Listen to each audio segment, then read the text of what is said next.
اعوذباللہ من الشیطان الرجیم، بسم اللہ الرحمن الرحیم۔ حضرت سخی لال شہباز قلندر، جن کا ذکر ہر کسی کو پتہ ہے کہ وہ کیا ہیں، وہ کس گھرانے سے ہیں، ان کو کس طرح سے علی ولی کے گھرانے سے لقب ملا ہے اور وہ کس طرح سے قلندر بنے۔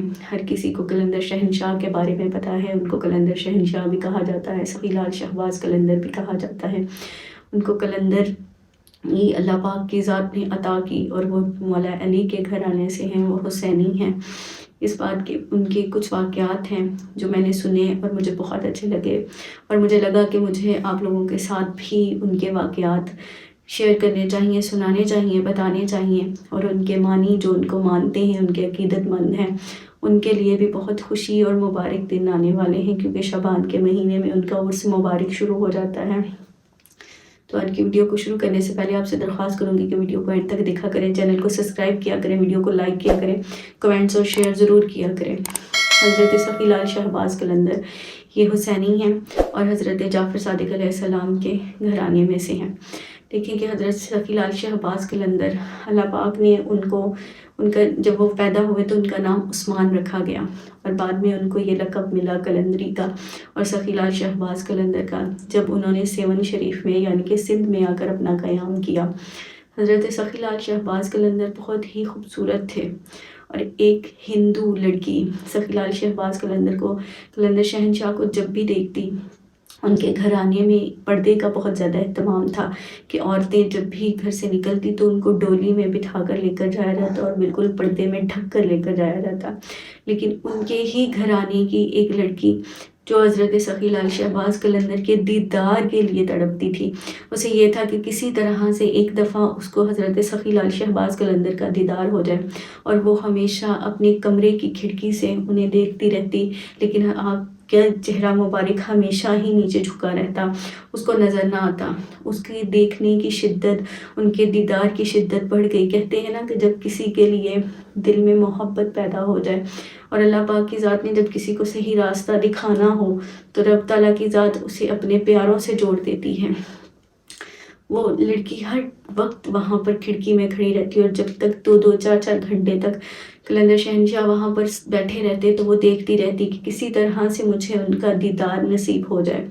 ایک دن وہ انتظار کر رہی تھی حضرت شہباز قلندر کا، جب وہ وہاں پر آئے، وہ بیٹھے تھے، تو وہ ان کے دیدار کے شوق میں اور ذوق میں اسے نہیں پتہ چلا کہ وہ کہتے ہیں نا کہ جب انسان کے اندر کا جنون بڑھ جاتا ہے تو اسے خود نہیں پتہ چلتا کہ وہ کیا کر رہا ہے۔ تو وہ کھڑکی سے اس نے چھلانگ لگا دی، اپنے کمرے کی کھڑکی سے اس نے چھلانگ لگائی، اور جیسے ہی چھلانگ لگائی تو حضرت سخی لال شہباز قلندر کے قدم مبارک کے بالکل پاس آ کے وہ گری اور ان کا دیدار کیا، اور وہیں پہ اس کی سانسیں رک گئیں، اس کی جان چلی گئی، کیونکہ اس نے اپنے کمرے کی کھڑکی سے چھلانگ لگائی تھی، اور کافی اونچا تھا اس کا کمرہ، جس کی وجہ سے وہ جیسے ہی زمین پر گری اور قلندر پاک کا اسے دیدار ہوا اور اس کی جان قبض کر لی گئی، وہ اس دنیا سے چلی گئی۔ تو جب اس کے خاندان کو یہ پتہ چلا کہ وہ اس دنیا سے جا چکی ہے، وہ پردہ فرما چکی ہے، تو ان کے خاندان والے آئے اور حضرت سخی لال شہباز قلندر کے قدموں میں جھکے اور ان کا شکریہ ادا کیا، کیونکہ قلندر شہنشاہ کو پتہ تھا کہ وہ پردہ کرتے تھے۔ تو جب اس نے چھلانگ لگائی تو قلندر پاک نے اپنی چادر اس کے اوپر ڈال دی تھی، اور اسی لیے اس کے گھرانے کے لوگ، اس کے خاندان کے لوگ ان کے شکر گزار تھے۔ جب قلندر شہنشاہ وہاں سے بیٹھے ہوئے تھے اور وہاں پہ ان کے لوگ آئے اور اس کے میت کو وہاں سے لے جانے کی کوشش کرنے لگے، تو وہ ان سے اٹھائی نہیں جا رہی تھی۔ اس طرح سے لگ رہا تھا کہ جیسے وہ میت بہت زیادہ بھاری ہو گئی ہو۔ وہ لوگ بہت حیران تھے، اور اس طرح سے تھا لگ رہا ان کو کہ جیسے زمین کے ساتھ اس کی لاش چپک گئی ہو، کوئی میت چپک جائے اور زمین اس کو چھوڑ نہ رہی ہو۔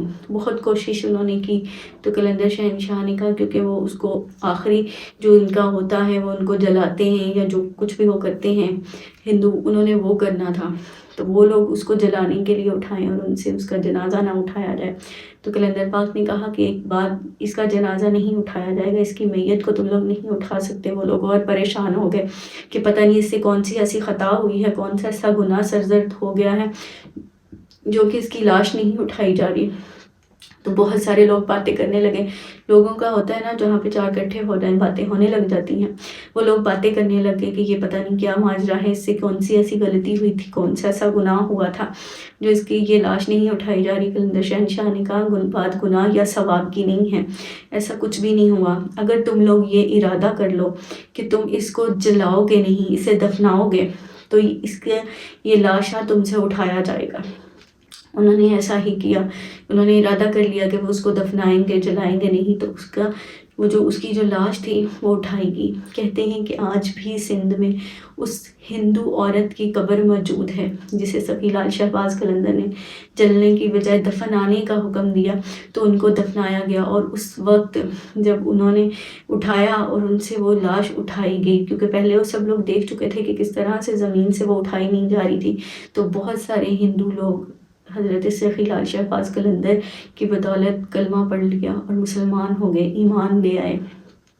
تو آج بھی کہتے ہیں کہ سندھ میں اس ہندو عورت کی قبر موجود ہے، اور جب مہندی نکالی جاتی ہے اس کی قبر سے لے کر سخی لال شہباز قلندر کے روضے تک لے کر جائی جاتی ہے. کچھ لوگ، کچھ ہستیاں اللہ پاک کی ذات نے ایسی بنائی ہیں. دیکھیں کہ سخی لال شہباز قلندر نے بہت سارا سفر کیا ہے. انہوں نے ملتان شریف کا سفر کیا، پھر انہوں نے بہت ساری جگہوں کا سفر کیا، اور آخرکار اللہ پاک کے حکم سے انہوں نے سندھ کی زمین پر، سندھ کی سرزمین پر قیام کیا. اسی لیے اس کو سیون بھی کہا جاتا ہے. سخی لال شہباز قلندر کے ہی قول کی وجہ سے، ان کی وجہ سے ہی اس کو سیون شریف کہا جاتا ہے.